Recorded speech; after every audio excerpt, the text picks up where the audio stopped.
I've always been fascinated by the intricacies of a human mind. I think it is one of the most complex, vulnerable, yet powerful element of our existence. Our every instinct around our actions, reactions to deal with what life has to offer evolves out and revolves within our mind. And all of us have somewhat different ways to deal with our minds as well. So that perception actually drives me for all the films that I make or whatever little I try to write.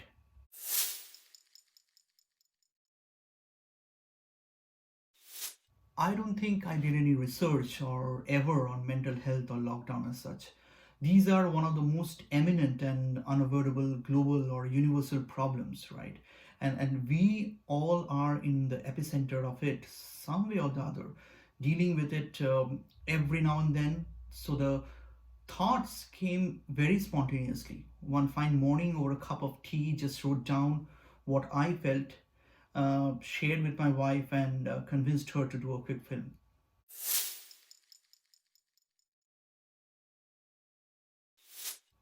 I think both are places of infinite exploration. Both are extremely deceptive and non-linear.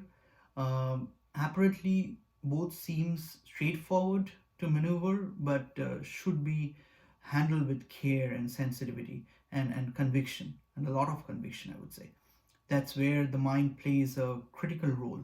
Uh, it is the most powerful tool, I would say, a human has to train himself, perceive the intricacies in every step you take to know this world inside or outside, know what to expect versus not to expect out of everything you encounter. So it is more of training yourself to limit or expand your expectations, uh, and then find a way to deal with it.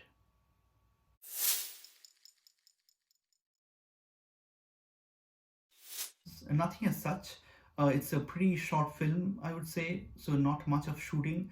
Most outdoor shoots were limited to places within like 5 minutes walking distance from our home. Fortunately, we have a pretty nice neighborhood, and we just exploited the best it had to offer.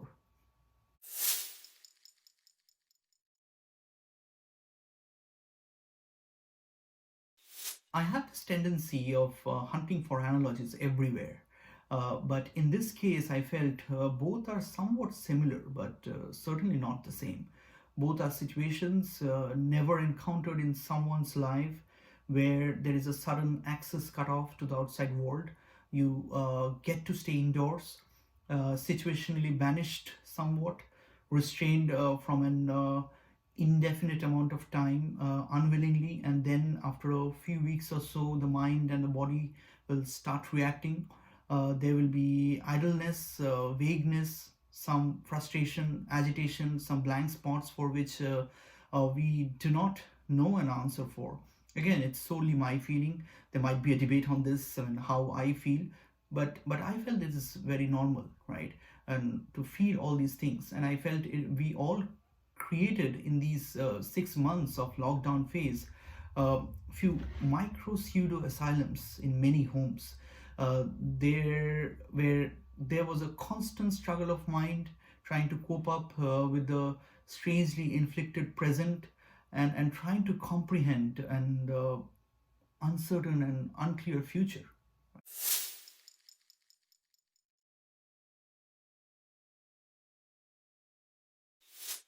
Mental health is probably the most critical thing we have to take care for our survival and very existence.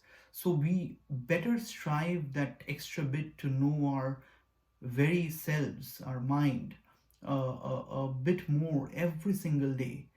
Value the fact that we are blessed with a life, know that struggles, failures, dejections, and deceptions are part of it. How we deal with them is solely up to us. Tune your expectations based on circumstances. Life may not be easy. It is not easy, but it is undeniably beautiful and invaluable an opportunity. So live it, and the only way to live it happily is with a healthy mind.